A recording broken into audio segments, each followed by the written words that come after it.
What is going on, guys, and welcome back to Touchdowns to Home Runs. My name is Bernie. Thank you for joining us today on the Touchdowns to Home Runs show. Hope that your day is going absolutely fantastic. We're right on the cusp of starting this year's games for the 2021 Spring Training, and I could not be more excited to get underway. So today we're going to be looking at the Toronto Blue Jays, and I'll be giving you some things, some players to look out for in this year's Spring Training. So anyways, let's get right into it. The first guy that we have to talk about is Vlad Guerrero Jr. because Vlad Guerrero Jr., there's been pictures of him all over social media about the weight that he's dropped this year. And we've spoken before about what dropping weight has done to guys like Devers and guys like Luke Voit, who have skyrocketed into MVP talks after doing so and coming into camp more athletic.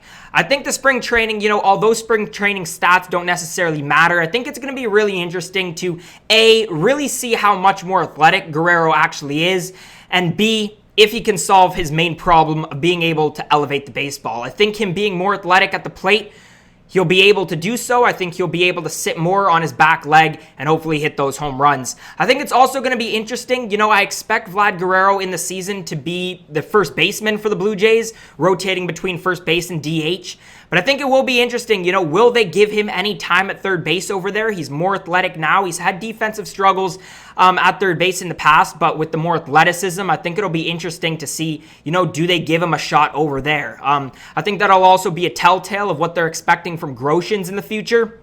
Deciding if they could see Vlad Guerrero at third base down the line or, if Groshans is going to end up being that guy for the Blue Jays. Next up, we have pitch command. Now, there's a lot of pitchers on the Blue Jays rotation and bullpen who have dealt with pitch command issues. Two in the rotation that we have, Nate Pearson, Robbie Ray. Also, three guys in the bullpen, Borucki, Kay, and Merryweather. We'll start with the rotation and Nate Pearson. Now, Nate Pearson is a guy, made his debut last year. We saw a lot of good flashes from him. Obviously, we know what he can do in terms of his velocity. With his fastball, he's a triple digits pitcher. And then the movement that he gets on his slider. He's a high strikeouts guy, but if you've watched my videos in the past, you know how much I speak to the Ks to walks ratio. We didn't see that from Nate Pearson last year. He needs to get his whip down. Again, he hasn't had that much experience at the major league level and even limited innings in the minor leagues. So I expect this to come just with more experience, but it will be interesting to see if Danny Jansen, Nate Pearson can get on the same page, figure out the pitch sequencing a bit, and lower that whip for Nate Pearson. Robbie Ray, guy who's dealt with pitch command issues really over the course of his entire career. This is more of a project for the Blue Jays, but I do expect him to be the number 4 starter with the starters that they have right now. And if they end up getting a 2 starter, maybe Taijuan Walker, he falls down to the 5 spot. But Robbie Ray is a guy that I expect to be in the rotation for the Blue Jays. And we did see him a bit last year, but I don't think we've seen the best from Robbie Ray. Again, needs to get the walks down, needs to get the whip down in order to lower his ERA. And I think if Robbie Ray can get to a quality start, 4.5 ERA, that would be a really, really quality pitcher to have at our 4 or 5 spot. Moving on to the bullpen, Borucki and Kay, two really similar pitchers. We saw them in the long relief role for the most part, middle relief role last year in the bullpen. Two guys who are still young, who could probably be starters, but probably won't be starters for the Blue Jays. Guys who have the ability, Borucki can strike guys out. Guys who have pretty good stuff overall, need to lower the walks, lower the whips like the guys in the rotation as well. Merryweather's an interesting one. We saw him a bit last year. He's a hard thrower. He's actually the guy that we got back in the Donaldson trade a few years ago. Merryweather, is a guy who's dealt with injuries at the minor league level, but again, he's got great stuff. He's a guy who could be an all-star caliber pitcher at the back end of our bullpen, and we had some real issues last year, I think, in managing our bullpen. We had some injuries as well in the back end of our bullpen. Merryweather is a guy, I think, who could be our 7-inning guy this year. And again, provide us some really, really quality innings. And a guy also who could come in tough situations, be your guy, when you really need a strikeout. Next up, the new pitchers. We got 3 really interesting new pitchers, I think. Kirby Yates, Chatwood, and Steven Matz. In terms of Kirby Yates, we've spoken to him in the past, or spoken about him in the past, a guy who didn't really pitch in the 2020 season, but a guy who really was one of the best closing pitchers in all of baseball in the 2018 and 2019 seasons. And in his last full season in 2019 was the best season of his career.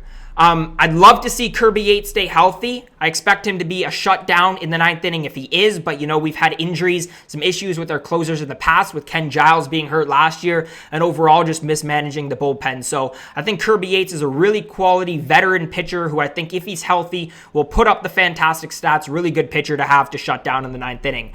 Tyler Chatwood, he's a guy who is more of a project for the Blue Jays. We'll be seeing him more in a long middle relief role as well. He's a guy who, over the course of his career, has mainly been a starter, but he's a high strikeout guy.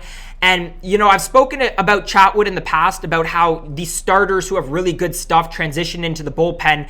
And there's such a difference between having to go through a lineup 4 times or 3 times to now only having to face, 3 or 4 batters. And I think that could be something that really, really works in the favor of Tyler Chatwood, a guy who could get high strikeouts in the later innings of ball games as well. As for Steven Matz, a new pitcher who we acquired from the Mets, a guy who the Mets really gave, a lot of chances to. A guy who they've always been high on, could possibly be our 5 starter, more of a project for the Blue Jays, so that'll be really interesting.